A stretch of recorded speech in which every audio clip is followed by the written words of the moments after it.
જય હિન્દ, જય ભારત.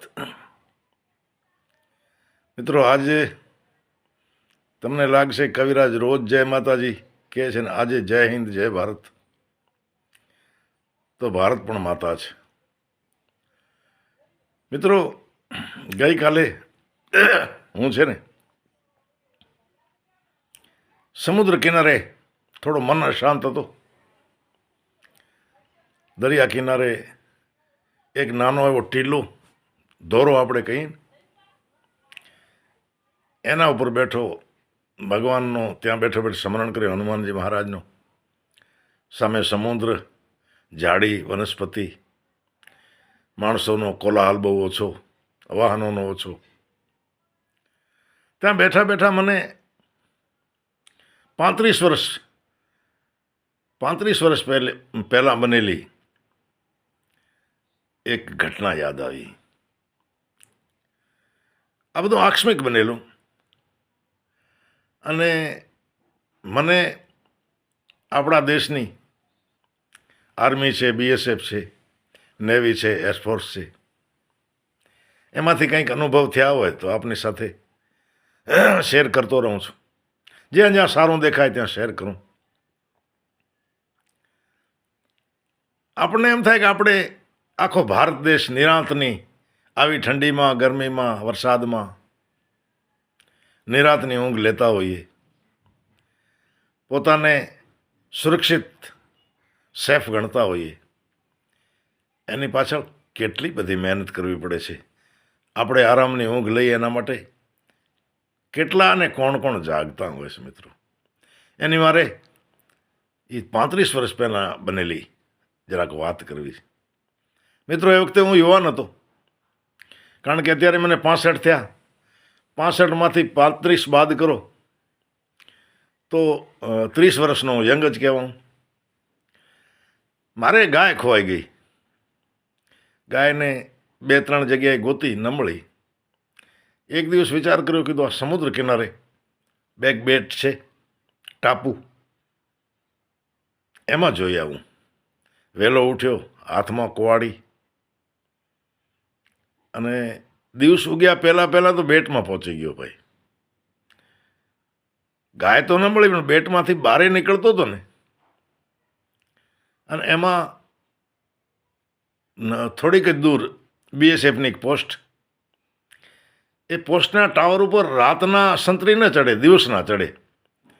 એટલે સવારમાં સંતરી ચડીને દૂરબીનથી ચારે બાજુ નજર કરતો હશે. એમાં હું દેખાણો. એને એમ થયું કે આ સમુદ્ર બાજુથી વસ્તી બાજુ જાય છે, આટલો વહેલો કોણ હશે? એટલે હું સમજું ત્યાં સુધી પોતાના અધિકારીને જાણ કરીએ છીએ. એ વખતે તો ખેર ઊંટ હતા. અત્યારે તો આ બાજુ બહુ આધુનિક થઈ ગઈ પોસ્ટો, ઘણા બધા વાહનો છે, જીપ્સીઓ છે, જીપો છે. પણ એ વખતે બે ઊંટ ઉપર 3 જવાનો આવ્યા. 2ની પાસે બંદૂક, 1ની પાસે લાઠી. પણ એમનો એક પૂછવાનો તરીકો, તપાસ કરવાનો તરીકો મને બહુ પસંદ આવ્યો.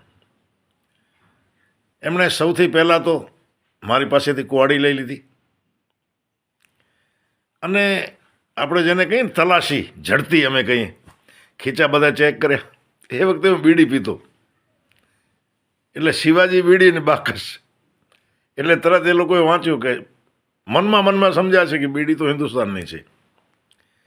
એમાં 3માંથી જે સિનિયર હતા એ હરિયાણાના હતા. એટલે મને કે કોણ સા ગાંવ ભાઈ તેરો? એટલે મેં મારા ગામનું નામ લીધું. હવે એમની પૂછવાની જો કેટલી બધી એક્ટિવ કેટલા હોય છે.